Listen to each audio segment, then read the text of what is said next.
We'll call this meeting back to order. Roll call. Ms. Hodges? Absent. Mr. Mills? Here. Mr. Oden? Present. Ms. Roller Spurgeon? Here. Mr. Kleindienst? Absent. The mayor is ill this evening, and so is Dana. We hope you both get well soon, and that we expect to see you back next week. With that, we'll proceed with our flag salute. Boy Scout troop, stand.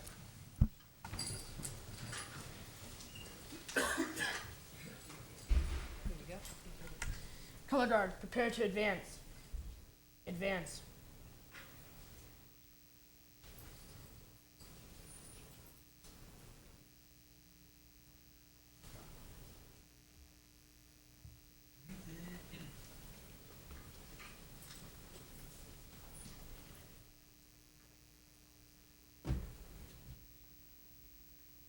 Will you please join me in the Pledge of Allegiance? Ready? Begin.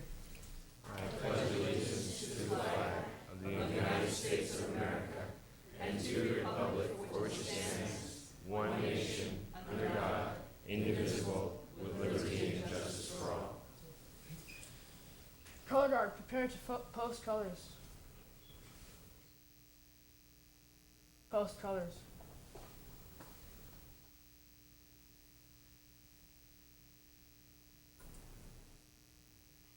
Color guard, salute.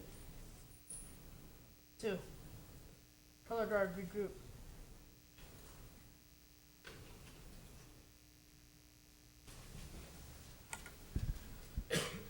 Color guard, dismissed.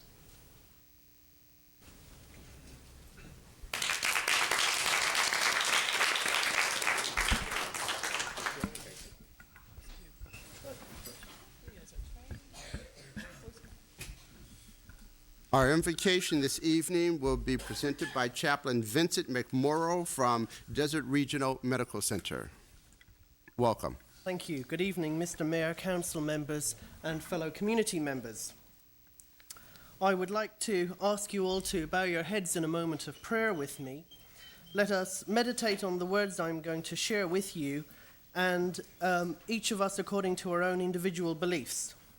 This is actually a prayer from medieval times, and being of Celtic heritage, I thought I would share it with you this evening. We'll finish with Shalom, and I'd like you to say Amen in agreement at the close of this prayer. Lord of my heart, give me wisdom and vision to inspire me, that working or resting I may always think of you.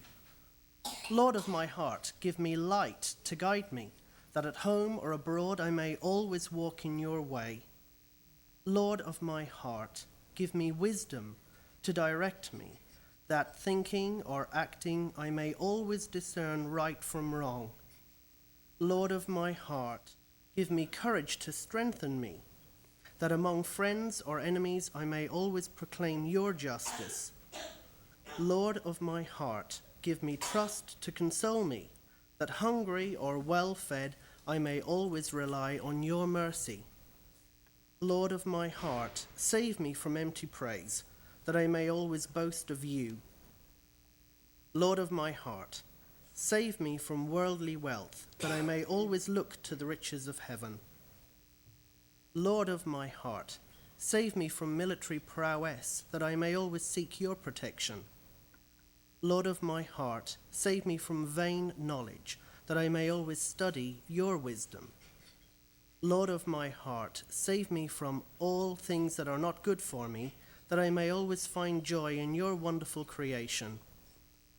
Heart of my own heart, whatever may befall me, rule over my thoughts and my feelings, my words and my actions, those this evening and forevermore. Shalom to everyone. Amen. Thank you. This evening we have a presentation by our police chief, Chief Gendron.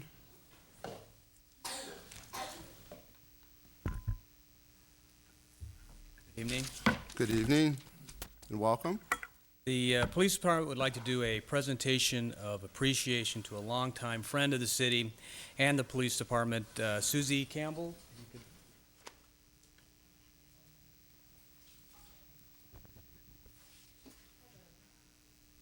No, not you.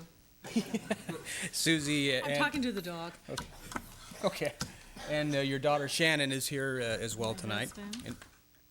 And there's Paul. Okay. And my buddy, Who? Officer Robert Chavez. Robert Chavez is here. Well, yeah. We're gonna introduce the whole audience here. We got. And my daughter. Okay, okay. Okay, sorry. Susie Campbell has participated in many worthy community service events in Palm Springs and throughout Coachella Valley. She dedicated much of her free time, financial support, and energy towards our police department and our canine program. She's responsible for our canine Smitty, who will be retiring after 4 years of dedicated service. Now, the canine unit would like to do a presentation to Susie and present her with a plaque. And I will turn this over briefly to Sergeant Tokier. Good evening, Mr. Oden, council, ladies and gentlemen. I'd like to just take a few minutes of your time just to say thank you to Susie Campbell here. This is a perfect example of the community and law enforcement coming together to make our city a little bit safer.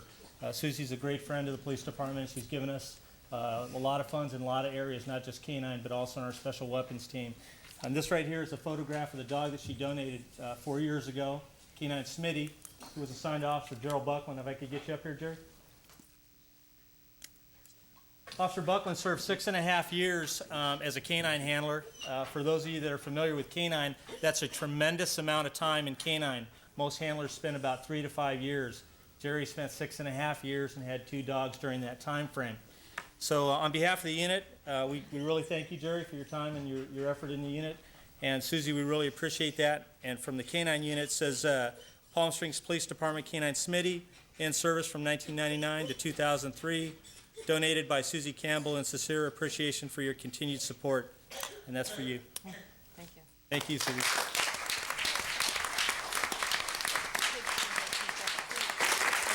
Welcome, Mike. And finally, on behalf of the police department, I wish to thank you for your unselfish giving, and this is a plaque on behalf of the police department. Thank you. Thank you.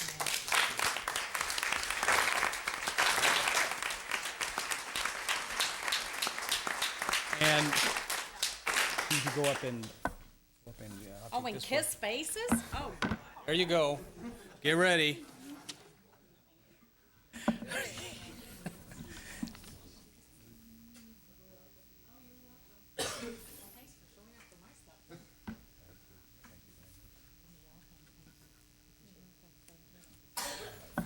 City manager, you want Susie? I know, we should have told you. Mr. Owen, if we could take just a few minutes and take a picture, with all right, if we could do that. We could have the canine unit come up to the front here.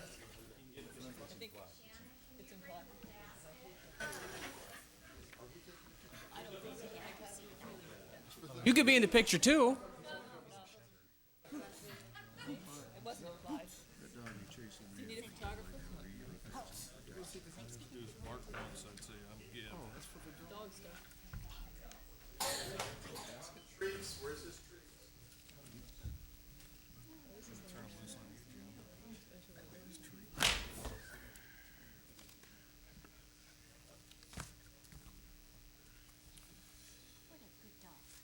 I would like to present you and make sure you take care of my namesake with this basket. He has a new collar. It's not a choke collar. This is his retirement collar, okay? Oh. What, do I just grab it? Oh. Give me that thing, okay. This is his retirement collar. It's not a choke collar. I got him some oatmeal. Okay? This is his chew toy. Let's see what happens. No, I'm kidding. Ha ha! This is his new name tag. Your kids can put whatever. And this is his new doggy bowl. The kid will have a great time because they can ride on it. I thought about your kids too. And you know what? I want Smitty's teeth still sharp. Even though he's not on duty, I still want him white, okay? And this is his plush bed. It's black velvet, darling. You know? And this is his chew toy instead of socks. And this is his brush to keep him as beautiful as he is tonight. So I want you guys to enjoy this. And I am going to check up on you periodically because I do know where you live. And make sure he is getting pampered. Okay. Wife and 2 daughters. I know, I know, I know.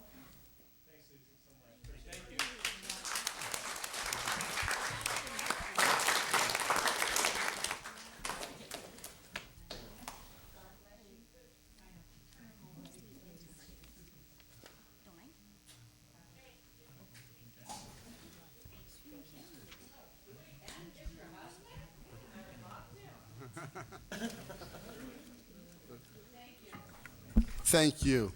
Thank you very much. Report on posting of the agenda, please. Yes, Mr. Mayor. The agenda you have before you was posted in accordance with council procedures last Friday, May 2nd. The city manager tonight is withdrawing item 8, item 14. Additionally, item 18 will be heard next Wednesday on the 21st, or is it the 14th? The 14th, I'm sorry, the 14th. Okay. So we'll take off 8, 14, and 18. In your yellow folders before you, you did receive additional materials tonight concerning your public hearing that you have. You received some maps for CRAA. I did say 8. Did I say 18 will be next week? Yeah, do you need a motion to continue that? No, that's okay. I'll just carry it over. CRAA 15, 17, and 21 are the additional materials you have. Some of those are plat maps. Okay. Thank you. Our city attorney, Mr. David Alshire, please give us a report on the closed session. Yes, the council and agents met in closed session. Items listed on the agenda include real property negotiations with the Plaza Theater. We basically did not discuss this. Real property negotiations involving Desert Water Agency. This was also not discussed. Real property negotiation, existing litigation with Linda Grant concerning the Biltmore. We gave a status report, no action was taken. Litigation in 2 cases and initiation of litigation in 2 cases was not discussed. The labor negotiations with the city's bargaining units, we did give a status report on this. No action was taken. Thank you.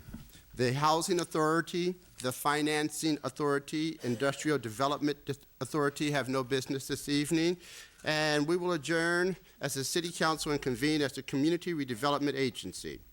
Our first item would be the approval of the minutes for February 5th, 26th, April 2nd, and 16th. So moved. It's been moved by Councilmember Mills. Mr. Mayor, I need to abstain on April the 16th. I was absent. Other than that, I'll second. And seconded by Councilmember Spurgeon. Reller Spurgeon. Reller Spurgeon. All in favor? Aye. Aye. Aye. Is carried. There are no public hearings this evening, and we will move to public comments. Public comments will be limited to 3 minutes per person on matters within the jurisdiction of the agency. Now, I have 2 sets of cards here. These are, The 1 through Council. 4 will be, the numbers 1 through 4 yes. are for your agency, and the other one is your city council comments. Okay, yes.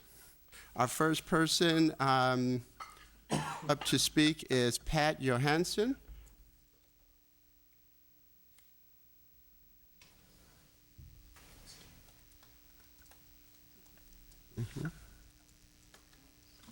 Good evening and welcome. Good evening. Thank you, Mr. Mayor and Council. It's my pleasure to be here this evening. My name is Pat Johansson. I am a new resident of Rancho Mirage. We just moved from Palm Desert to Rancho Mirage. And I come here to speak to you tonight just to give you a little background on a group that you may have heard of that is now forming in your community and elsewhere across the Coachella Valley. It's called the Coachella Valley Coalition for Responsible Sovereignty. This is a group that is trying very hard to bring to the city councils and other agencies across this valley, as well as to the citizens of our communities, our concern for the infrastructure impacts that we will see as local jurisdictions as Indian gaming expands. This city is probably more knowledgeable than any other. I'm not going to say anything this evening that you probably do not already know.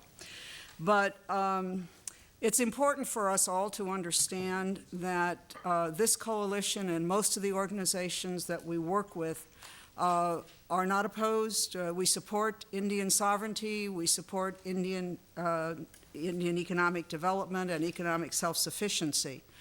But we do see, probably more so than most of us ever began to realize 4 and 5 years ago when we were passing Prop 5 and Prop 1A, the tremendous impacts that will occur in our community based on the expansion of tribal gaming. But our casinos are in the future of our valley. We must know, we need them to be here. They are going to support our economy. On the other hand, it is important for you. You have, as a city council, have a responsibility to the citizens of your community to do everything you can to make sure that the tremendous burden in police and fire protection, infrastructure impacts, and so forth do not become a direct burden on our taxpayers as our members of our community, and we are here to sort of remind you of that.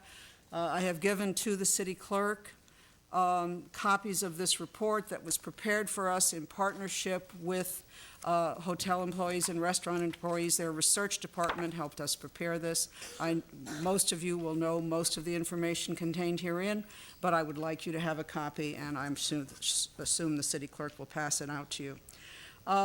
That's basically my message. We will be presenting public forums on this topic June 4th and 5th, one in the East Valley and one in Cathedral City. You will certainly get notification of these. It is our present understanding that we will have representatives from CSAC here, among others, to talk about the statewide range of information. I've made a number of presentations to City Council. That's the first time I've had a buzzer. Thank you very much. Thank you. Our next speaker is Regina Rodriguez. If you please come forward, followed by Frank Tyson. You will have 3 minutes. Good evening. Welcome. Good evening. My name is Regina Rodriguez. I've lived here in the Palm Springs area for about 10 years now, and I work at the Palm Springs Riviera Hotel, and I've been there for 12 years. I am a single mother of 2, Gabrielle and Alexander, which are here in the audience. Both attend public schools here in the school district. I'm involved in the Coachella Valley Coalition for Responsible Sovereignty because I recognize that casinos are the future of our valley. I recognize that every aspect of life in this valley will be affected by the growth of this industry. My children, your children will be affected. The kind of education they receive, the kind of environment they will grow up in, the opportunities that they will have depends upon how you deal with this, rapidly expanding industry.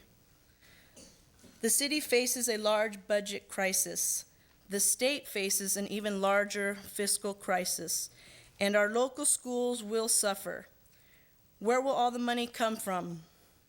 Will it come from the $400 million casino complex in downtown Palm Springs? Will the casinos with their enormous profits provide a regular source of funding for the schools? Or will the schools ask working mothers and fathers to donate money so their kids can have crayons at schools, as the Palm Springs Unified School District asked myself and others? We need long-term and permanent funding for our school in which all residents and businesses contribute their fair share. The casinos do not pay the fees and taxes that help fund our schools, so we must find other ways to partner with the tribes to ensure permanent sources of funding to help pay for our children's education. We need comprehensive enforceable agreements that will ensure we all have a good future in the valley. I worry for my children and for all the children in the valley, and it is up to you, our local representatives, to do what is necessary to ensure a future of opportunity for all Palm Springs children. I hope that you will do what is right, that you will stand up to the tribes when necessary and to the governor and say that our children should not have to live on handouts, that our children deserve better, and that we work hard to provide for them.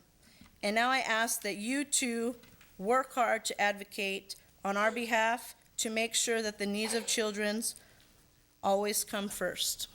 Thank you. Thank you. Frank Tyson, followed by Arlene Smith.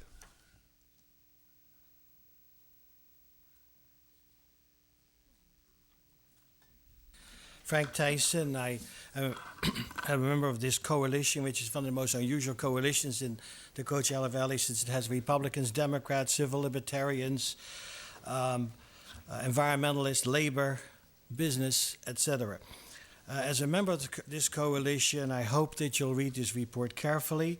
The casinos, despite their economic benefits, do have serious impacts on the community, and you, as representatives of some 42,000 people, need to know these impacts so that you'll be able to address them properly. I know that we, as a city, have had a good relationship with our tribe, unlike some others. We have cooperated in planning, zoning, and so on. Yet we do not come to the table as equal partners. The agreements that we have can be canceled by the tribe at any time. And a perfect example, of course, is the $700,000 bed tax at the Spa Hotel, which the tribe is canceling. Yet we need to pay for police, fire, etc., especially now that we have this rather sizable deficit.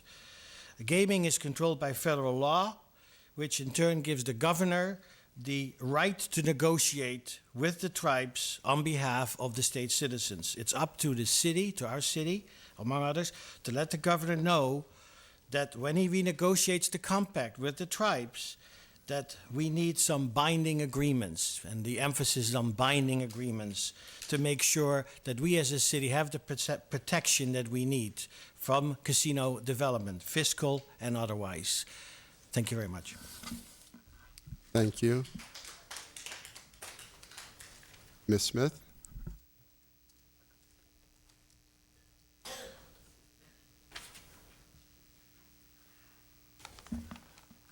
Good evening and welcome. Yes, pull that mic down a little. Yeah, that's good. Good evening, Mayor and council members.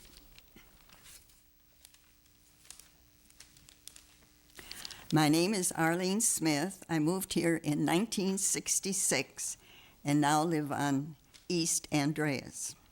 I'd like to bring these items to your attention once again and offer several proposals when the budget permits.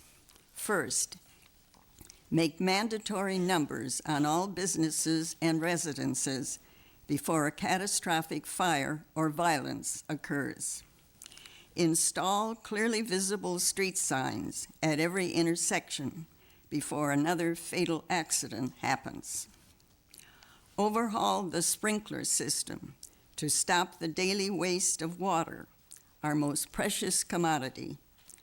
In 1893, it rained for 21 days, and then it didn't rain for 11 years, and almost everybody left town.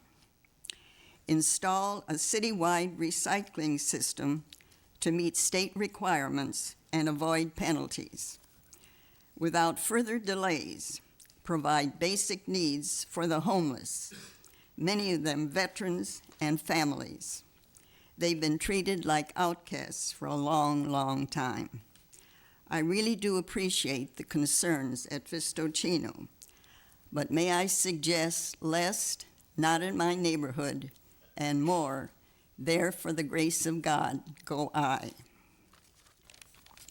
The homeless need a place downtown where they can at least check in, such as West Sunny Dunes, or perhaps 111 in Mesquite, or in a vacant building. then bus to a more acceptable location for further evaluation. Now, looking ahead, an uptown police station in the Highland area would set a new tone and encourage low reasonable housing, such as Cottonwood and Chuckawalla, and new businesses, offer incentives for a clean manufacturing plant nearby with landscaping and parking, and citywide incentives of awards and public acclaim for most improved personal property, resulting in jobs and a much better looking community. Encourage businesses needed in Highland, such as a laundromat, and those missing in downtown Palm Springs. Local and visitors alike clamor for public restrooms.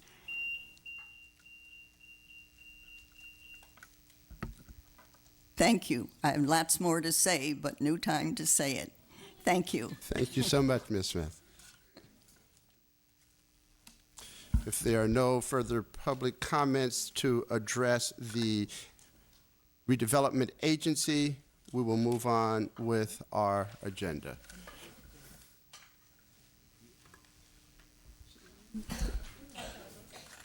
Miss you. Now we know what the wheels were for. Now you know. Our first legislative item is item A, Palos Verdes Villas.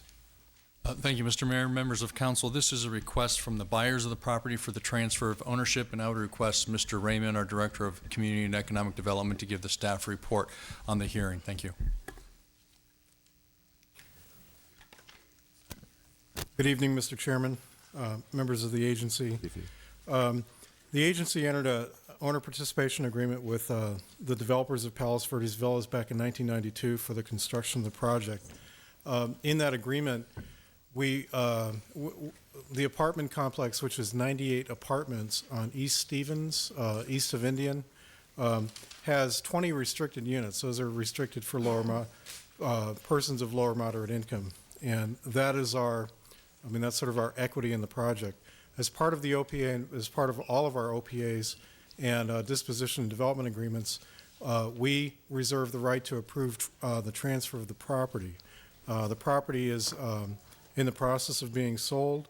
The buyers and the sellers have requested that the agency approve that. My staff has gone over a sheaf of papers, including financial statements and reports on the ownership history of the buyers on other properties they own. And after that, we waited until all that was done before we brought it forward to you, and therefore we recommend the approval of the transfer to the new buyers. All that would need to occur to facilitate that is for the agency to direct staff to have the city manager send a letter that goes in escrow that the agency approves the actual transfer. So there's no I don't think there's a resolution, or well, I guess there is a resolution approving that. So I was wrong. So that concludes my report. I'd be happy to answer any questions. Council, any questions? What is your pleasure? Move the resolution. Second. Moved by Councilmember Mills and seconded by Councilmember Reller Spurgeon. All in favor, let it be known by saying aye. Aye. Aye. It is carried. We will adjourn as the Community Redevelopment Agency and reconvene as City Council, and we will now move to public comments. You will be limited to 3 minutes per person on matters within the jurisdiction of the council. I have the big wheel next to you there. keeping Jeannie by my side. I have 2 cards. Odyssey of the Mind team, if you would please come forward. Followed by a tram update.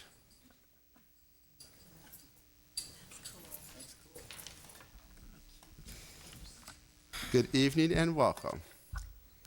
Good evening.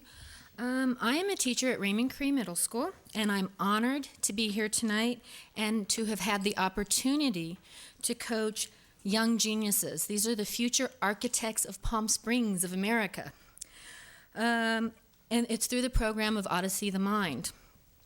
OM is a problem-solving competition. There are 5 different problems. We have the structure problem, and it's comprised of 3 different levels of competition: regional, state, and world. And we're here tonight because we won first in region, first in state. We will be representing not only our school and Palm Springs and Coachella Valley, but the whole state of California. And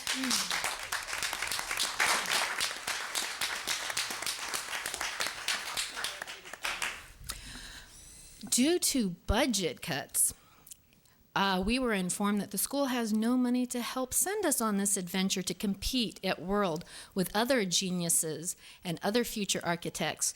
So we're here to ask for your financial assistance to help get us there. We are doing several fundraisers. So far we've earned $1,000. We have 9,000 more to go in 2 weeks, or they do not get the opportunity to participate against other teams. And usually there's about 50 to 60 other teams. It's all the states and several teams from World. And I'm going to turn it over to our architects.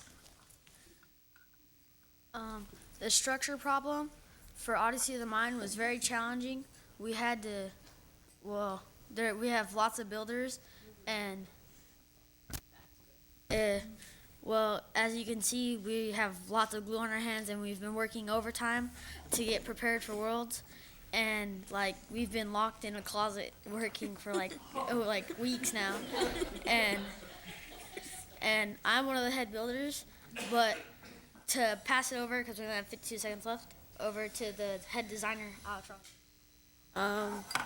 I designed this structure to bear a lot of weight, and we designed cross bracings and T-bracings to hold it so no bowing would happen. So our structure is vertical, so our problem is supposed to be so it's 8 inches on the bottom and 6 inches on the top. But we designed it like this, and we have an extra crown piece that goes on top that just breaks when we put the weight on, so all the weight's on all 4 of these. What is the maximum weight that it will sustain? Well, it has to be 18 grams, and ours held 700 pounds. Wow. And have you had to redesign this several times? yes. Okay. We learned from our mistakes. Very good. Are there any others who are going to make, okay. Okay, my name is Andre Edrivana Singer, and my name is Yusuf Shtaya. Hello, we will be explaining spontaneous. A spontaneous problem is meant to be solved before or after the long-term problem. Depending on how simple or difficult this problem is will determine how long the problem will be. There can only be 5 OMers participating in this problem. There are 3 types of problems: verbal, hands-on, and verbal hands-on. Thank you. Hi, my name's Chloe Cha. And I'm Anna Hammond. And we're going to talk about the style component of Odyssey of the Mind. It's when we're judged on our style and our on our creativity and our flair. And you get judged on 5 different stuff, and you can get up to 10 points on how creative it is, if it uses trash, if it does something really unique.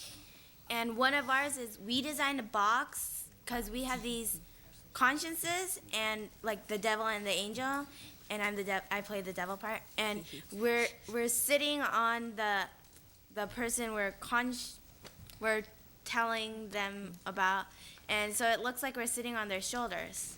Yes. And it was a box. It's 6 feet long, 4 feet tall, and 2 feet wide. And we built it all by ourselves. And in half of it, there's a swamp cooler to make the soul fly up And go to heaven. Yeah. And we've been working really hard also because I spray paint all over my hands. Yeah. And okay. Okay. Yeah.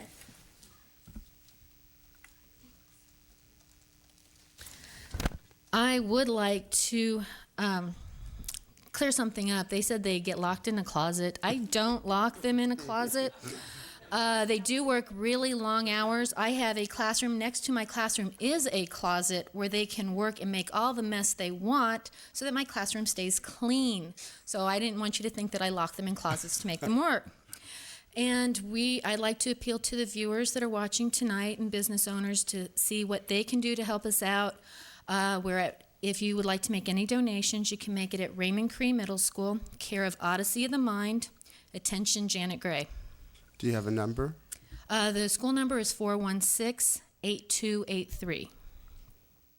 Thank you. We'd like for you to come up. We'd just like to congratulate our representatives.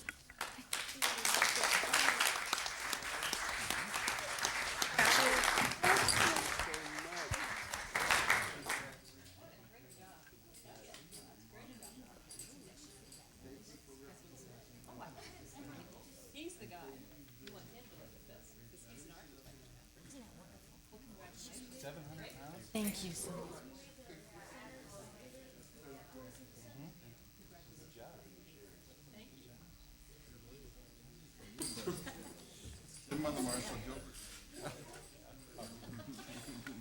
Let's give our teacher and our young people another round of applause.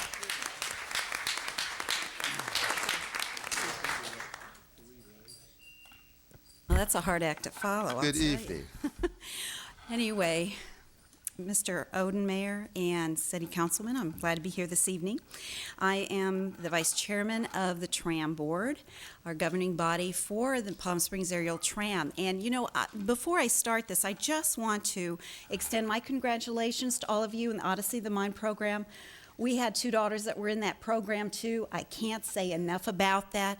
And both of them are graduated with honors from college, so there's a lot to be said for this program, and you're just so fantastic. I wanted to invite each and every one of you to come up to the tram for a technical tour, a special technical tour, so you can see everything that goes on and how that whole thing works. Wonderful. That's good. So we'll set some time up. So you'll have a very special tour. We'll take you to the top, and you'll have a good time. Okay. All right. Actually, I'd like to talk tonight about bringing your mom to the top of the tram because it's Mother's Day this Sunday. And we're going to have a special brunch up there, and you can enjoy a nature walk on your own. The brunch is $27.80 for adults and seniors and $18.80. Now, that includes a tram ride. That's pretty good. And also, it's going to be served from 10 till 3. Now, for those of us that don't have mothers any longer, it's a great place to come up and reflect and think about your mom. Okay, we also have a new sit-down restaurant that just opened last week. It's a wonderful experience. It's called Elevations. They do take reservations up there, and it is a different experience than what you've had.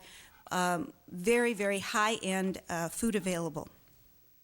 Beginning Memorial Day weekend, May 24th, we're going to also have a new barbecue dinner menu, and that'll be available for dinner from 4 to 9. It'll be great. And we have a special air conditioning special this evening, and also that runs through the summer.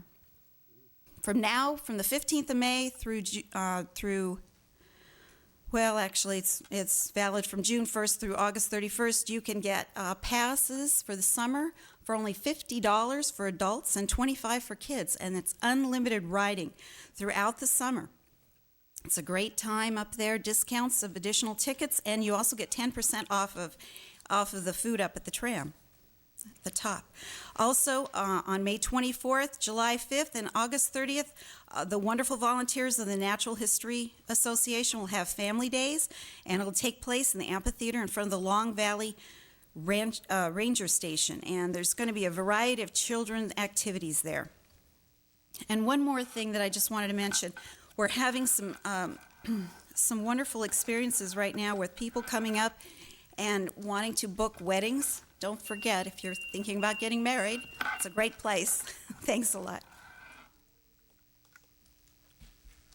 Thank you. Are there any others who wish to speak in public comments? Please give your name. Jim Stewart, Palm Springs. My better half just took care of everything, but one thing I do want to say, we will be delivering a check to Raymond Cree tomorrow, and I would like to challenge all my fellow realtors in the city of Palm Springs to start off with $100, and let's just get them going. We watched our daughters go through this, and it was great, and you guys are doing a great job. Kudos for Palm Springs School District. I wanted to mention a couple of items. One, a budget item, and the other one, I think, an unnecessary burden that we're putting on developers. And Chris, don't throw anything at me. Medians. Medians serve no purpose. In fact, I was speaking with an officer today, the police department, a traffic officer, who said they're basically a problem. They can't get around them. They have to go around. But they also cause us to lose businesses. A former member of the city council told me tonight that a very nice hardware store on Ramon Road just went out of business. People couldn't get to it because of the medians. I think the Tahquitz median is fine. I think it was unnecessary to put the one in down at Sunrise and Ramon. However, it's there, but I think that with the budget coming, with the budget problems, you guys have to maintain them. And I think it's something that we have to think about because they cost developers a whole lot of extra money, and they're really unnecessary. They hurt business. A prime example is, as you know, I'm one of the top-selling commercial real estate agents in the valley here, and Rancho Mirage's original Restaurant Row went bust because of the medians. And when you don't have that left in, left out for a lot of businesses, or you have no way in, actually, from the opposite traffic, with the median in the way and people have to make roundabouts, you're causing additional traffic problems and more dangerous accesses to make accidents happen when people are making those U-turns. I think we need to rethink the medians, especially going further up on Sunrise. Maybe if they've planned for Ramon further out, we need to really look at that because it's really going to be a burden on you later on in our future budgets. The other item I'd like to bring up on the budget item too is what we got coming up is I would like to see the public records on all the monies that are made by ABCOA from the airport parking lot and from the motor scooters that I see them out as late as 9 o'clock at night writing tickets. Maybe those should be city employees. Instead of cutting the budget and cutting jobs and cutting people's situations, we need to look at things to make money for the city, and I think the airport parking lot makes an awful lot of money. So if we can make those records public. Thank you. Thank you.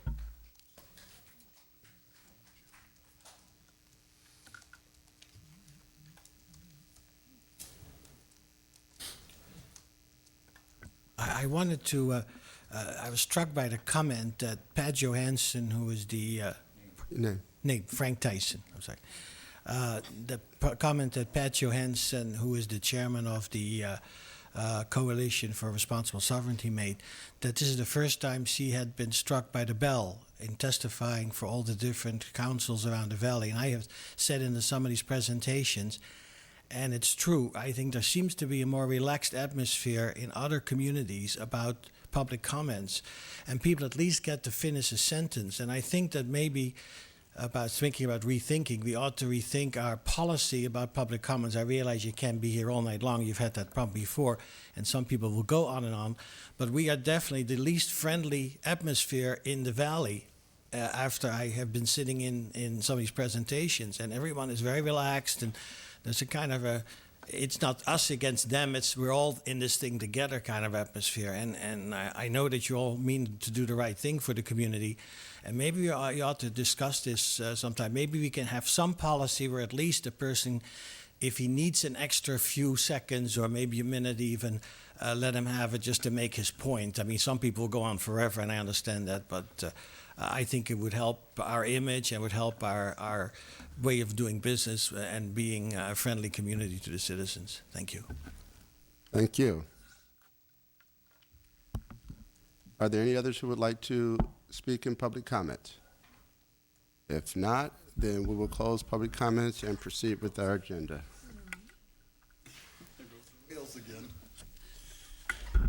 We will move to the approval of the consent agenda, items 1 through 13.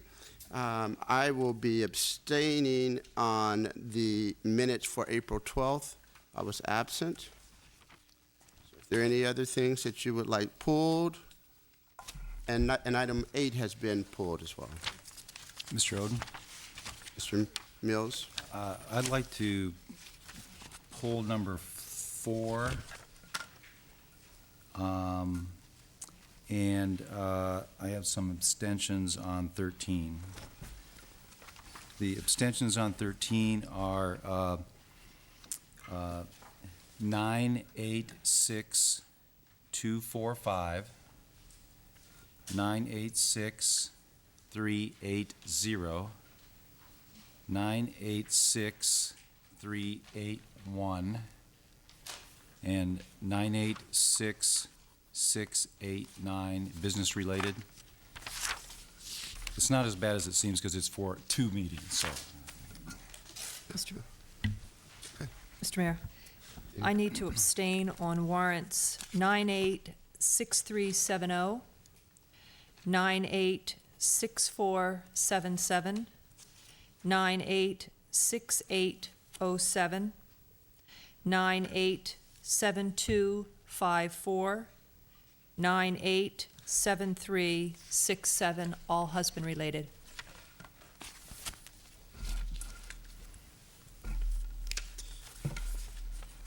And we've pulled 4 for a separate vote, and number 8 has been pulled. Roll call. So, move the consent agenda. Second. It's been moved and seconded. Mr. Mills? Aye.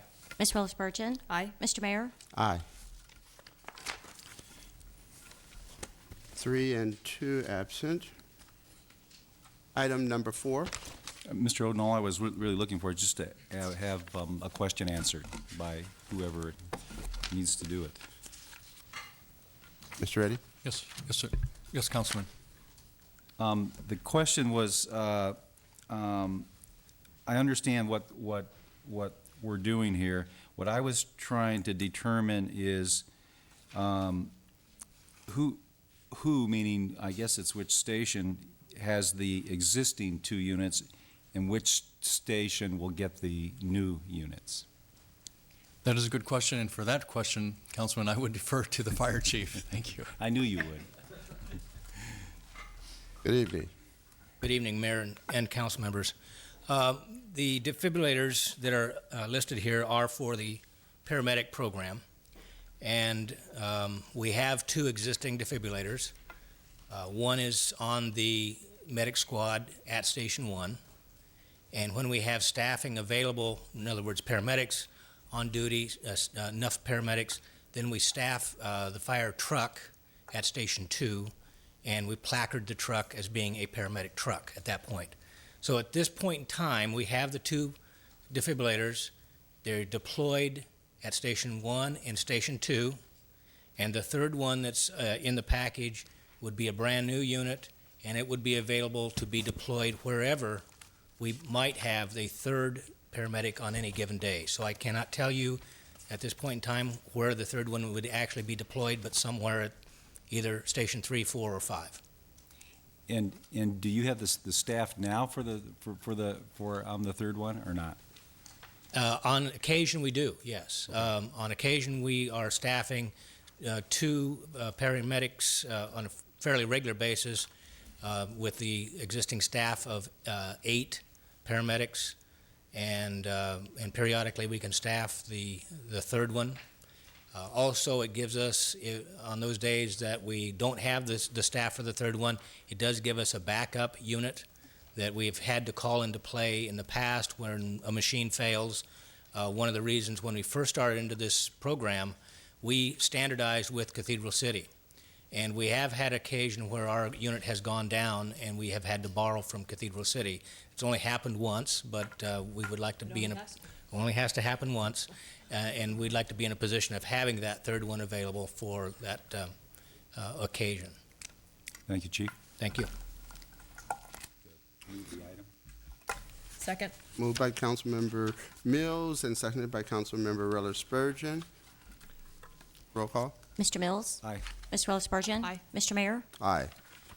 Pass 3 and 2 absent. We will move on with our agenda to our public hearings. First public hearing, would you please give us the status of number 14? Yes, sir. That one is being withdrawn from the agenda by the city manager. Okay, so we can move to item 15, Tefra hearing, Matthew Family Apartments, a limited partnership. Staff report, please. Thank you. Mr. Mayor, members of council, this request is basically so they can apply for the bonds this hearing. Again, I would note that, again, this project will be going through all the land use process formalities, and I would ask Mr. Raymond to come to the microphone, our Director of Community and Economic Development, to give the details of this hearing. Thank you. Mr. Oden, while Mr. Raymond's coming up, in my packet, 14 and 15 are flipped. Does everyone else get the same thing as I did? On the agenda, 14 is really 15 in the packet, unless I'm reading something wrong. Is that right? Yes. Okay. That is correct. So we're looking at 14, which is 15 in the. Not mine. Mine's right. Thank you. Mine is not. What? Hey. It's because I've got wheels, right? Okay. Continue, please. Good evening, Mr. Mayor, members of the council. This TEFRA hearing is required by the IRS code for any project seeking tax-exempt financing or tax-exempt bond issue. The legislative body of the community has to approve that. We've done a number of TEFRA hearings in the past. As a matter of fact, we did one last year for a project, Seminole Gardens, that was directly across the street from this site. This project, as Mr. Reddy said, has just begun the process of starting to go through planning. It is very early in the project process, and one of the reasons that you're seeing the TEFRA hearing tonight rather than, say, toward the end of the project is because of the prevailing wage law. There's a number of projects that are trying to move through the process because the SB 975 gave a window, which closes the end of this year, for projects not to be subject to prevailing wage. So we've seen in the last 60 to 90 days, just a flurry of interest from affordable housing developers in doing this project. This is the one. This is the one that's gotten the furthest. They've applied for the tax-exempt bond round. The deadline was April 16th. The city needs to adopt the TEFRA hearing by May 15th in order for that bond application to go forward. What we included in, I think it's in your yellow folder, was a very early preliminary sketch of a site plan. We had a meeting last week with planning and for a few minutes with engineering to just talk about general issues about the site. I will tell you, this is not how the project will look if it's developed. There's a couple of side issues on there.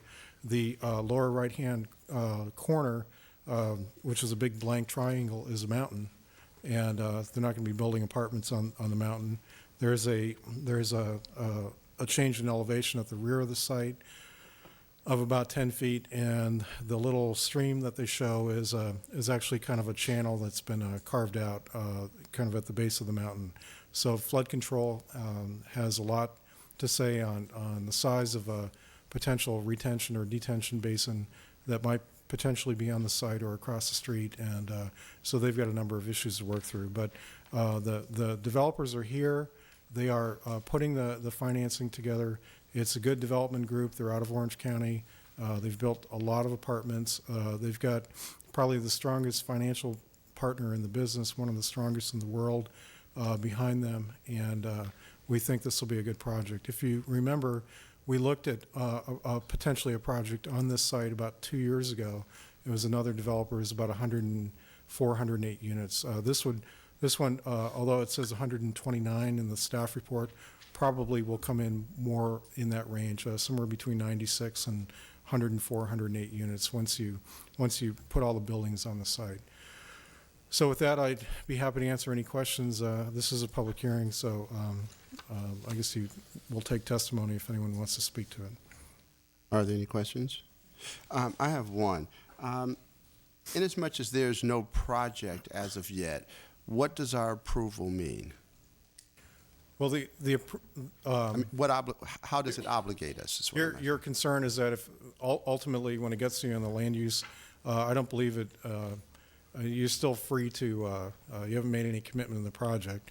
If you hate the project when it gets to you, you can still deny it. No, I mean, we laugh, but that's a concern from a land use point of view, from a design point of view, from a lot of perspectives, and we don't want to find ourselves in a situation where we've pre-committed through some sort of approval or contractual process to a project, and then find that you cannot exercise free will in the ultimate approval process. And so this is similar to the resolution of intention that was on that got pulled for the Century Homes project. The difference is on that's an assessment district. You would be the bond issuer. In this case, this is a statewide JPA, California Communities. That's the issuer, but this hearing is required under tax law, and it's really not part of the land use process, or it's not part of redevelopment or anything like that. Mr. Alshire? I think John stated it well. I agree with what he said. Okay, thank you. Hey.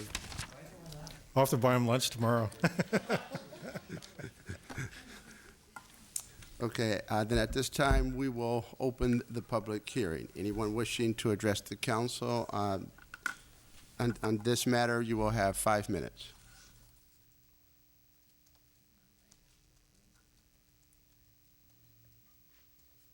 Seeing no one, we will close the hearing. Council, what is your pleasure? Mr. Oden? Mr. Mills? I wonder if Mr. Raymond could come back up again. I just want to make sure I understand that the approval of this by the council in no way binds us to any site plan, density, any type of a physical project. No, as a matter of fact, what they do, what they have to do in the bond application, and the reason it says 129 is asking the bond application for the maximum of what it possibly could be. Already between April, when they were putting the bond application together, and last week and this week, they've begun to change the configuration of the site. They've begun to factor in things like flood control, our own planning issues. This will probably come to you as a right-of-zone project, which means that they potentially won't even seek a density bonus, just because the physical layout of the site, there's only so much density you can really squeeze on there without it being very, very uncomfortable. And I think ultimately it's going to come down to design. It's a little cove back set against the mountain, and it's possible to design something that could be really ugly, or something that could be really very attractive and a real compliment to the neighborhood. And it's a challenge that we put to the developer to do not the ugly project, but really an attractive complementary project. And so that's kind of where it is. But they are,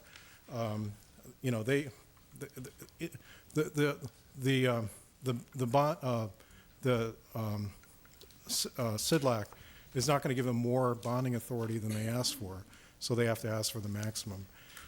and they just came and they kind of took probably a stock, apartment plan, plopped it on the site for the purposes of just beginning to start to discuss it. That's why you're seeing probably a fairly uninspired site plan. I'd have felt better had I not seen the site plan. Well, we didn't have it in the packet. We just thought that you'd probably want to see at least where it fits on the site and all that. So, is this process a process that the City Council has participated in before in this order? well, since I've been doing housing, we've done was Seminole Gardens, which is across the street. That was a rehab project. That was the TEFRA was at acquisition, so it was prior to the rehab and prior to acquisition. But there was no it was not New. a project like this. I'm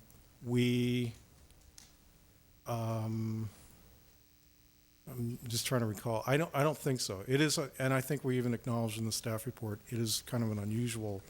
The ordering is unusual, and it's sort of brought upon us by the prevailing wage issue that lots of developers are trying to.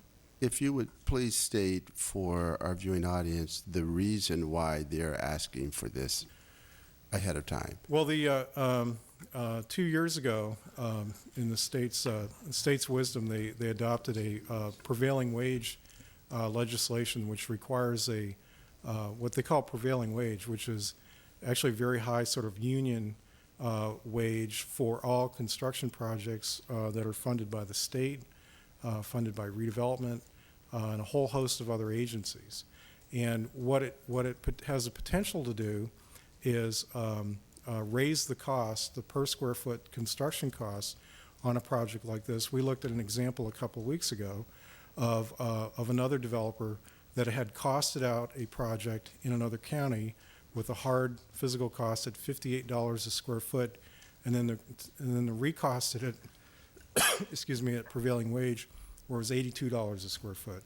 And what it does is it makes it, because you're providing affordable housing, where ultimately the rents are going to be rather low, you don't have lots of cash flow. You have to get the costs in order. You have to get the funding sources in order, all at the front. It all has to be sort of paid for at the front end of the project.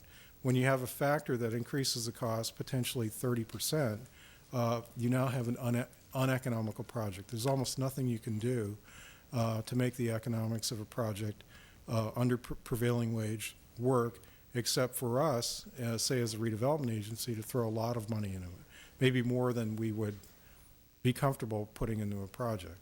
So, again, I acknowledge that it's, at least for us, for Palm Springs, it is unusual for us to see a TEFRA hearing at the front end of the process prior to them going through planning and coming to you with a finished or more, at least more or less, finished site plan. It's a factor that cities all over California are faced with, and affordable housing developers all over California are faced with. And what the law did was it created an exemption to the law that expires in December. So the projects have to be, I don't think it has to be, it certainly doesn't have to be built by December. I think it has to be entitled. So they're on a very compressed time frame. They may not make it anyway. They may, it may get bogged down in flood control. It could get bogged down in anywhere in the process. They could, it could come January, February. They still don't have their entitlements, and they miss the window. And you may never see it again, just because it could be flood control or another agency that bogs it down. So that's why. And we had another one on the agenda for exactly the same reason. Yes. But that developer, it was kind of even further behind in terms of even putting anything on paper, and it was a much larger project, and it was right in the middle of Section 14, and the developer requested that we withdraw the application. Okay. Well, thank you. Council? We're, Mr. Mayor? Ms. Mills?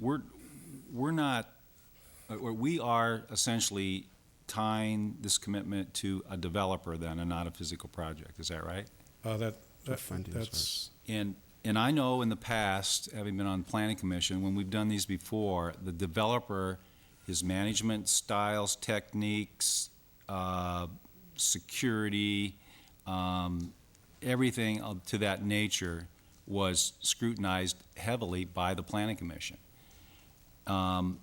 We don't have any of that going on here. I mean, staff may have done some, but we haven't, it hasn't been, I don't think it's been adequately addressed to what I'm used to seeing.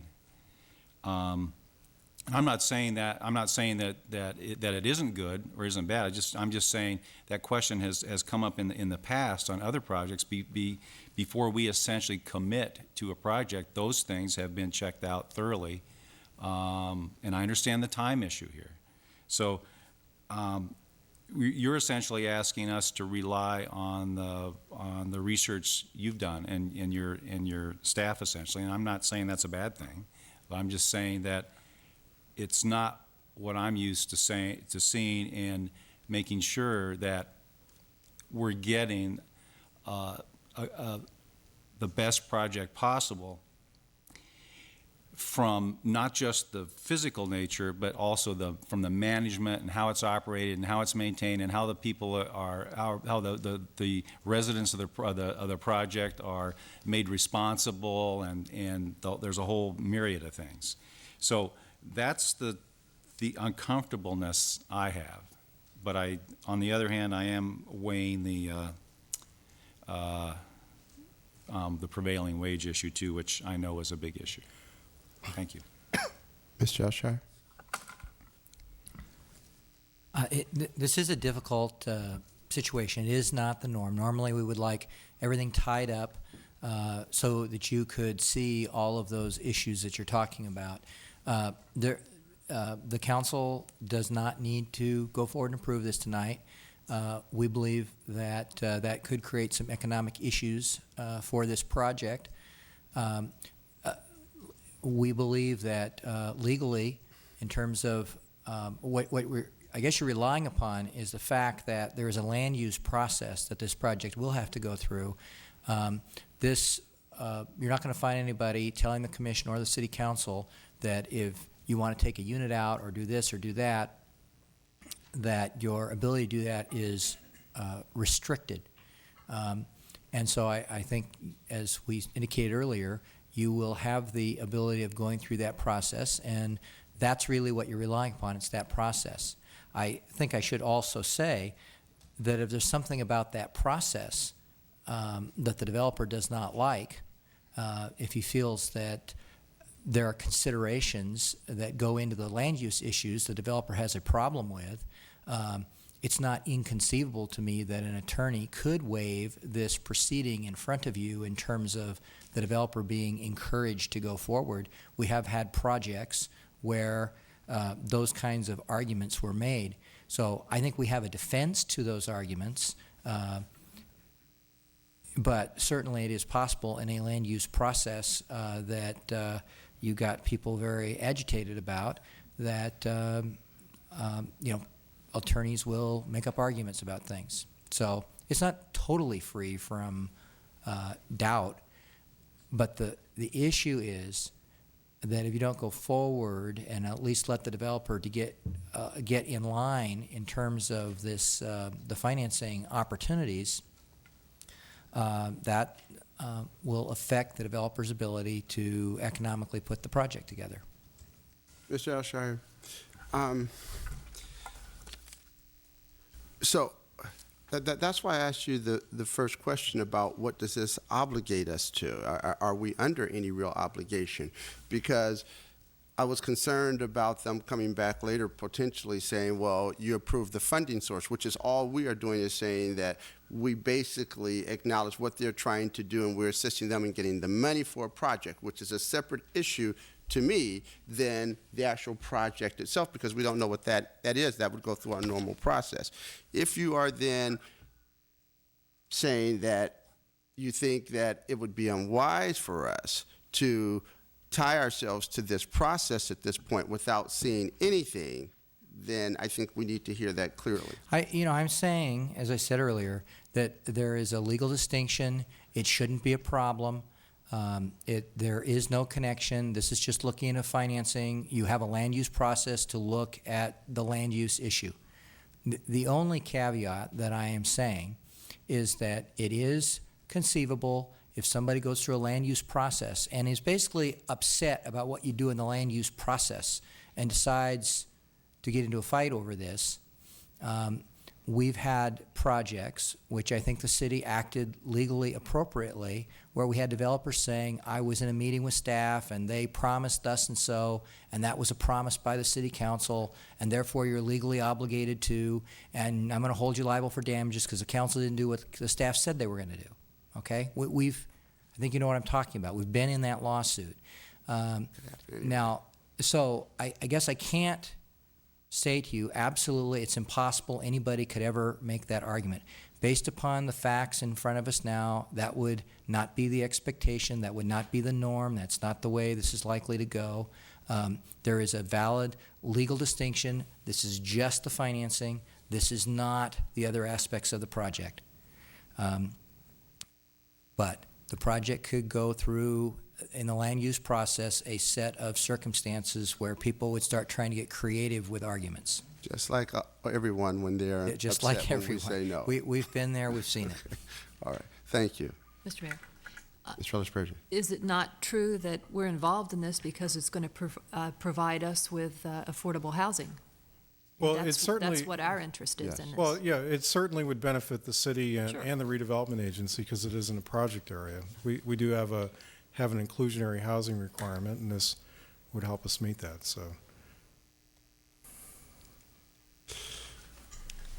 Council, what is your pleasure? Mr. Mayor, could I ask Mr. Raymond one more question? Okay. Again, I'm not so much concerned with the physical aspect of it, because I think Mr. Alshire explained that can be dealt with. My concern is management, because as part of the entitlement process, is management, how a project is managed, how is that, or can that be part of the entitlement process? The best way to deal with those issues is when you get, if in fact this developer ends up seeking some other assistance, which they might do, then as a part of the agency giving assistance, we can enter into agreements that are very comprehensive and allow us to deal with all of those issues. If there's absolutely no assistance being asked for by the developer, then in terms of a land use approval process, getting into the management of the operation, we have maybe some ability to ask some questions, but there isn't really a lot of legal ability to dictate how the operation is going to be managed if we're not providing any money to it. Okay. Thank you. If there are no other questions, then Chair will entertain a motion. I'll move the resolution. And I'll second it. With the concerns addressed that Mr. Mills has suggested.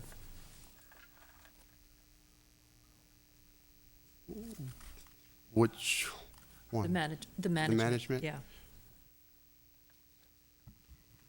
Mr. Alshire? Well, and Chris was asking whether in the land use entitlement process they would get addressed. We really can't direct the land use entitlement process. That will be a part, when they're looking at the project, they will have their authority to deal with it, and they can deal with it to the full extent of the law at that time. Okay. Okay. Mm-hmm. Okay, so then the motion minus that portion, my second stands. Okay, roll call? Mr. Mills? Aye. Ms. Rutherford-Spurgeon? Aye. Mr. Mayor? Aye. It carries 3 and 2 are absent this evening, and we'll move to item number 16, the Convention Center Expansion General Plan Amendment Zoning Ordinance Map Amendment. Thank you, Mr. Mayor, members of council. This is the next step on the journey of the Convention Center expansion. This is the general plan amendment, and I would ask Mr. Evans, our Director of Planning, to give the staff report. Thank you. Thank you very much, Mr. Mayor, members of the City Council. This is an item that has two components as far as project action. First is a general plan amendment. It's a policy amendment, doesn't affect our maps, and basically the policy amendment is very consistent with the policy change we made in the downtown area when we did the parking structure, where we allowed the Planning Commission and Council to make adjustments in street sections and right-of-way widths based upon specific conditions. In this particular instance, in designing the convention center and trying to get the building to fit within the existing site, it was determined that we needed to take the parking lane, move the curb out. We'll still have the same number of travel lanes adjacent to the convention center on Avenida Cavalleros. This policy change would allow for flexibility. It's a policy change that's worked well in the downtown. It's also one that we're asking that the tribe put into the Section 14 master plan, because as we start designing projects and the scale of projects that we're going to be looking at, we think we might need to look at some flexibility in the future. Insofar as the convention center, I've mentioned, if the council approves that general plan amendment, the change at the convention center site would be to basically give up a parking lane adjacent to the convention center on Avenida Caballeros, and I'll show you that when I show you the plans. The next item is a planned development district. It's the most rigorous permit the city has. The city's putting itself through that. The planned development district is basically the first phase of the approval of the actual project. A preliminary planned development district requires Planning Commission and Council approval, and it basically sets the parameters for the development of the property. Some of the key issues in the planned development district, and one of the purposes of a planned development district, is to look at the specific needs of a site, the community, and adjust property development standards, negotiate those standards in most cases to come up with a project that meets the community needs, and it's a process that requires notification of those changes. Some of the key issues in this particular project that we've addressed in the planned development district have to do with building setbacks, and I'll point those out. And that's probably the key issue. The site just is not large enough to meet all of the standard setback criteria. From the standpoint of the review process, there's also an environmental assessment. We hired the firm of Terra Nova. Nicole Christ is in the audience. They prepared that document under a city contract. They performed very, very well. They met every schedule, and that document is here before you for certification and filing of a negative declaration with mitigation measures. Most of the environmental impacts that required mitigation had to do with operational sides or construction sides of the convention center. First is air quality, having to do with grading operations. Second one had to do with noise and some noise mitigation. I think one of the key issues there is the construction of a wall along Amato, which will buffer the service and delivery and operations side of the convention center. It'll provide a great aesthetic relief, so we won't look into the loading facility. It'll also cut down on some of the noise. From the standpoint of archaeology, we've got some mitigation to take a look at during the site grubbing and grading on the areas that have not been disturbed. That's at a request of the Tribal Council. The Planning Commission held a public hearing. They approved the project 3-0. They received testimony from the public. They were mostly questions, not real significant issues raised. I think when you send out probably, several hundred public hearing notices and 3 people show up at the public hearing, it's a credit to the fact that, 1, the convention center operates fairly well today in the neighborhood. 2, the people that looked at the plans felt that they were reasonable. We had a community meeting where we sent out, again, that same number of notices so people had an opportunity to look at it. And I think the key issue that we found through those meetings, the fact that the building is staying on the primary site, was a key issue. With that administrative overview, I'll show you the plans. The council has seen the plans. in workshops, so I'll go through them fairly quickly, and particularly so the people that are viewing this today on television can see what the convention center looks like.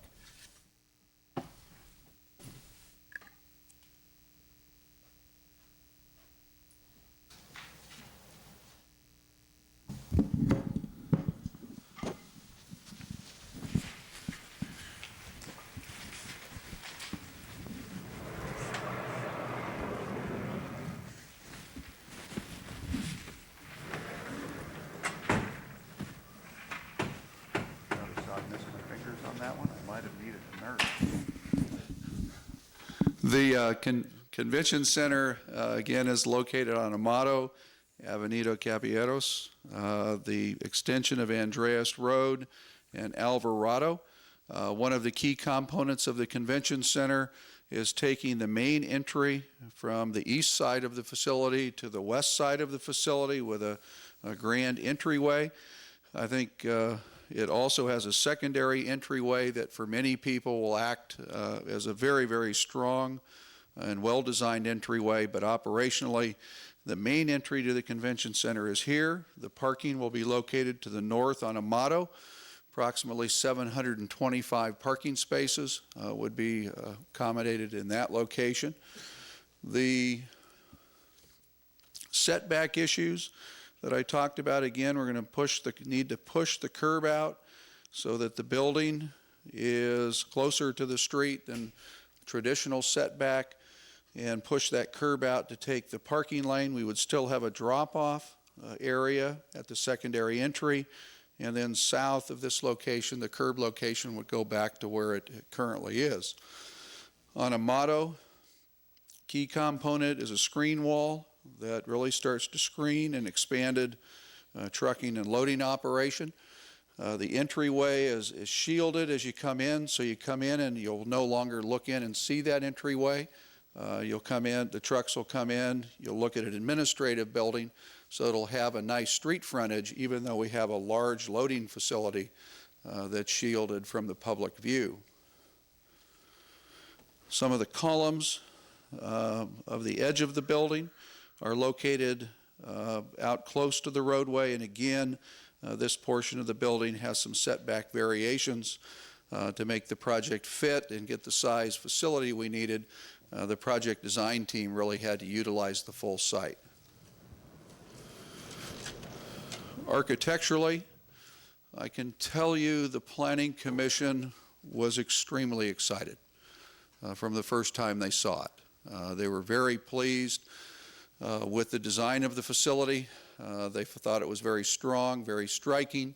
They did have a suggestion, and it came from staff, and it was a suggestion, not a recommendation per se, but they did suggest maybe the design team could look at the height of this element and whether or not it's needed to maintain the views to the mountain. There might be some adjustment.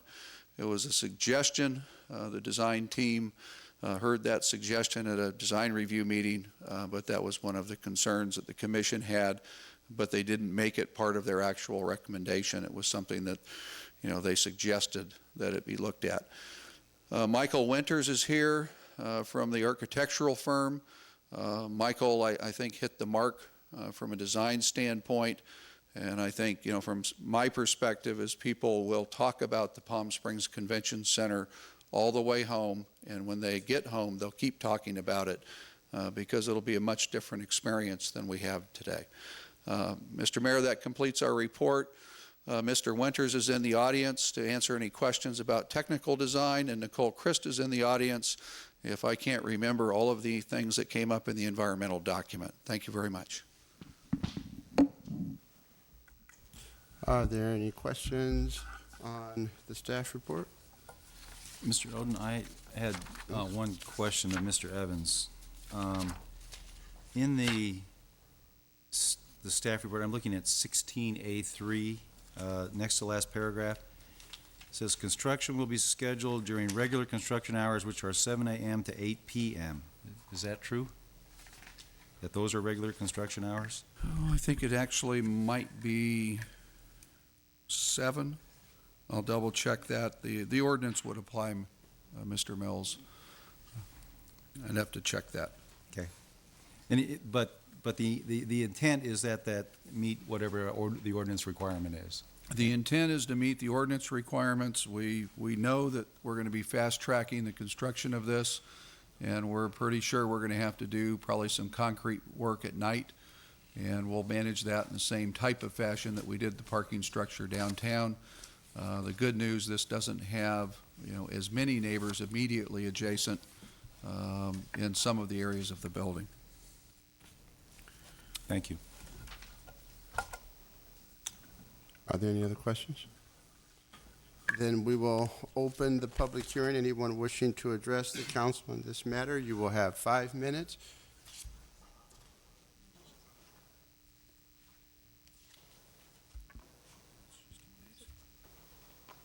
And if no one has any comments, then we will close the public hearing. Council, what is your pleasure? Mr. Mayor? Mr. Mills? I would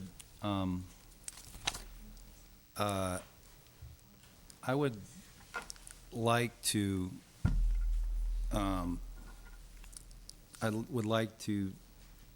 remove a condition from the recommendation of staff.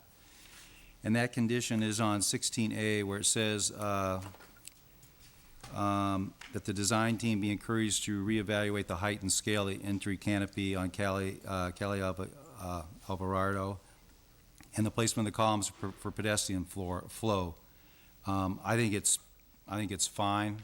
It's been looked at, and I think that we've, having been on the subcommittee for several weeks, the intent of what the architect was trying to do and the scale and the feel of that space, I would hate to see it modified. And we did look at the view corridor, the view lines of the ridge, and in order to get the height, in order to get the view of the ridge silhouetted, which was what we were trying to do, or what the architect was trying to do with that height, if it comes down, it will not silhouette the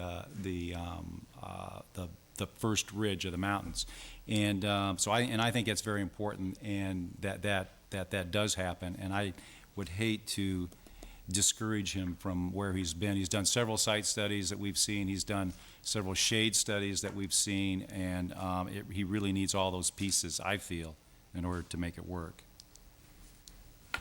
So you're making the motion with striking that sentence. Okay. I don't have a problem with that. I respect your expertise in it. I'll second it. Okay. We have a motion and a second. Any questions? Roll call. Mr. Mills? Aye. Mr. Oden? Aye. Ms. Rose Spurgeon? Aye. And there's a second portion here. The ordinance is it for first reading? Yes. Yes. I move the ordinance for first reading and waive anything that takes too long. Second. That would be the text, the reading of the text.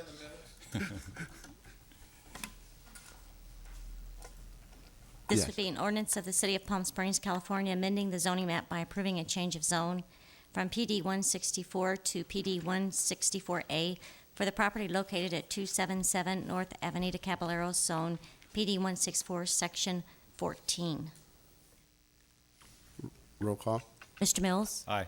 Ms. Rose Spurgeon? Aye. Mr. Mayor? Aye. It is approved unanimously. And we will move to our next item on the agenda, item 17, delinquent waste disposal services. Mr. Mayor, members of council, this is our annual request to put the delinquent waste disposal services on the property tax rolls. Thank you. This is also a public hearing. I do not have any cards on this. Anyone wishing to speak before the council on this issue, you will have 5 minutes. Seeing no one, we will close the public hearing. I'll move the resolution. Second. It's been moved by Councilmember Rella Spurgeon, second by Councilmember Mills. Roll call. Mr. Mills? Aye. Ms. Rose Spurgeon? Mr. Mayor? Aye. It is passed unanimously. And we move to council comments. Announcement, interagency reports.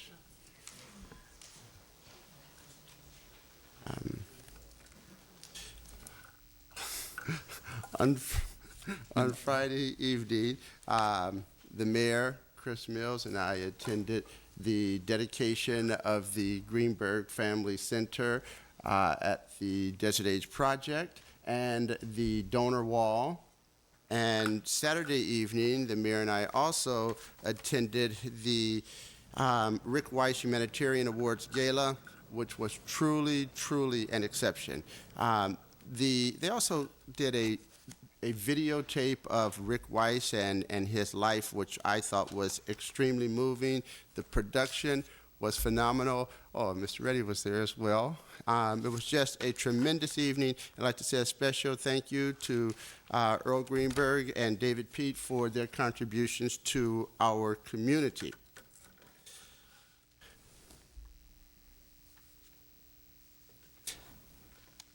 I also attended the ribbon cutting for, actually 16 months ago, we had a fire on Arenas Road, and we lost a part of the structures there.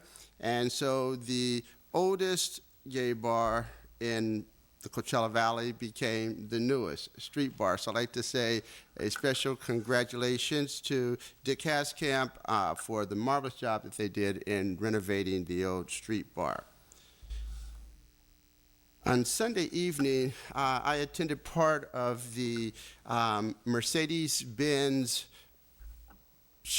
print shoot for the city of Palm Springs. Actually, they did, I think, 6 different sites. The last one happened to be at Palm Springs Consignment there, owned by Jimmy and Miguel at the corner of, was that Alejo and Indian? And it was just interesting to hear their comments about the city. And once again, Palm Springs will be seen around the world. So a special thank you to them. And on Monday, the mayor and I also attended a program at the Montessori School on Vistachino. It was a fundraiser for them and also a celebration of Cinco de Mayo. And it's just real interesting to hear 3- and 4-year-olds speaking different languages that are not their native tongue. As a matter of fact, one parent was telling the story that her her daughter who was in high school was just learning French, and so she came home. She was all excited, and she was, showing her parents that she could count, and she got to a certain number, and she couldn't go any further. And her little brother told her how to say it, and he wasn't even in the French class, but because he was hearing it every day, he knew it. So, I tell you, the minds of these kids, if they just have the opportunity, they can do phenomenal things. And that concludes my report. And we move on to our legislative agenda. First item is Assessment District 161. Could we get a staff report, please? Mr. Mayor, that one is actually going to be moved to the next meeting. Okay, thank you. And item 19, 2003 Palm Springs Smooth Jazz Festival. Mr. Mayor, I would ask the Parks Director to come forward and give you the specifics, but this is a fundraiser, the Smooth Jazz Festival, a fundraiser for the Hanson House. Actually, we participated in this last year as well. It's a second request, and I would ask Mr. Meixel to give the report. Thank you. Good evening, Mr. Mayor and Council. The request before you is to support and sponsor the 8th annual Smooth Jazz Festival to be held at O'Donnell Golf Course for the 2nd year running, and suspend the needed regulatory ordinances to allow that to happen on that particular piece of property. The request from the promoter is in the amount of $1,010 for police, fire, and streets-related services for barricading in that, and for officers and firemen on the event site for the 4 hours that evening, and a nominal fee for hanging the banners in the downtown area. This is consistent with the request that was made last year that you supported. The event supports, through the donation and all the fundraising efforts, Hanson House, which is, I'm certain that all you are familiar with. It's the desert's only hospitality house for provide temporary, low cost or no cost for families of critically ill or injured patients at Desert Hospital. And Dr. Erkley has been working on this for several years, and if I'm not mistaken, they've raised over $1 million towards the construction of Hanson House, and this is their major fundraiser of the year. And that concludes my report. If you have any questions, I'll be happy to answer them. I'll move the minute order. Been moved by Councilmember Reller Spurgeon. Second. Second by Councilmember Mills. You know, the Hanson House is akin to the Ronald McDonald House that people know a lot about. That's correct. Okay. And this organization certainly does a lot for our community. So, roll call, please. Mr. Mayor, just for clarification of the record, this is for both actions, the minute order and the resolution. Yes. Thank you. Mr. Mills? Aye. Ms. Rose Spurgeon? Aye. Mr. Mayor? Aye. It's carried unanimously. Thank you. And we move to item 20, Parks Beautification and Tree Program Policy. Thank you. Mr. Mayor, members of council, it's recommended that you approve this policy. This is an actual policy we are formalizing for people who want to recognize, for whatever the particular reason is, someone in our parks with a tree or a plaque. The policy that had been there, the incumbent policy, was very much outdated and was not very specific. We felt it was necessary to update this policy and to make it specific. When we brought it to you before, Councilmember Hodges did have an issue in terms of the costs involved and if it was enough to cover our particular in-house staff costs. We reviewed the actual fees that we're charging. We brought them back. We feel the fees are very adequate. Actually, it will be a revenue-producing fee, and Mr. Mikesell is here to address any particular questions you might have, but we would recommend your approval of this policy. Thank you. Okay. We have talked about this before. Yes. So with that, I'll move the resolution. Have a motion? Second. All in favor, let it be known by saying aye. Aye. All right, it is carried. Moving right along to item 21, 2002-2003 fiscal year budget amendment. Thank you, Mr. Mayor, members of council. The item before you is recommended. It's a appropriation, a budget amendment from last week at the study session regarding the convention center and the marketing plan. This is an appropriation for $97,000 to begin the marketing program, the new marketing program for the opening in early '05 for the convention center, the $97,000 to begin that process. The next phase of that, those dollars for the marketing program, phase 2, will be coming forward to you in the budget process that you will see, that you will hopefully be approving in early June. This is the first part of that.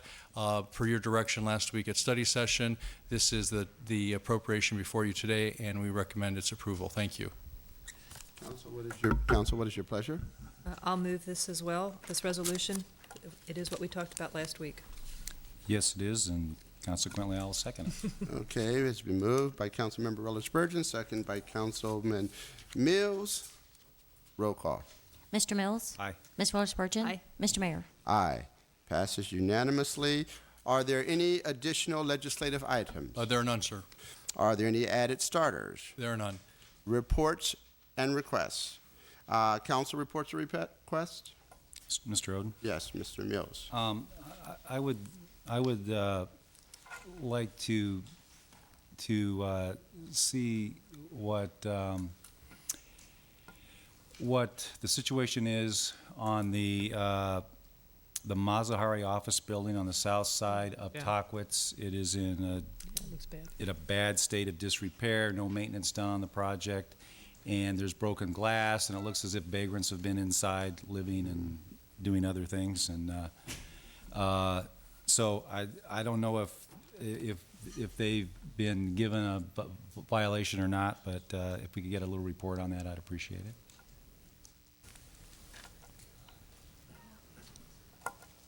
Okay, we have to appoint the Palm Springs Unified School District Subcommittee. We talked about that. That would be Mayor Kleindings and Mayor Pro Tem Oden. Is that a motion? You betcha. Okay, I'll second that. All in favor, let it be known by saying aye. Aye. I need to ask a question. Uh-oh, uh-oh. Mr. Alshire, do I have to abstain on nominating a subcommittee as I do work with the school district?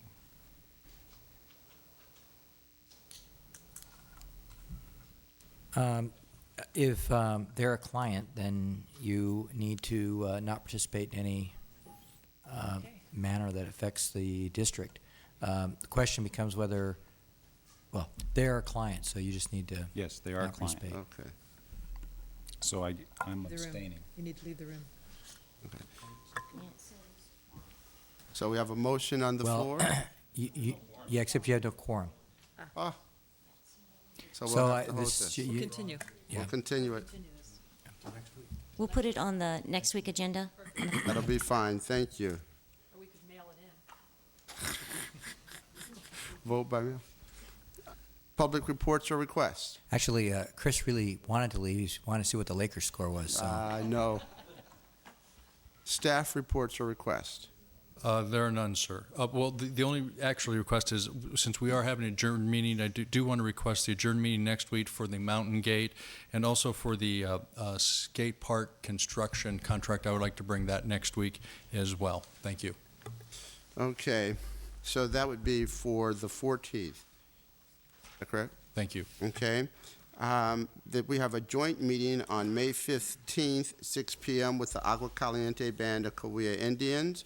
Our next regularly scheduled meeting is May 21st at 7 p.m. And the next study session and also special meeting or adjourned meeting?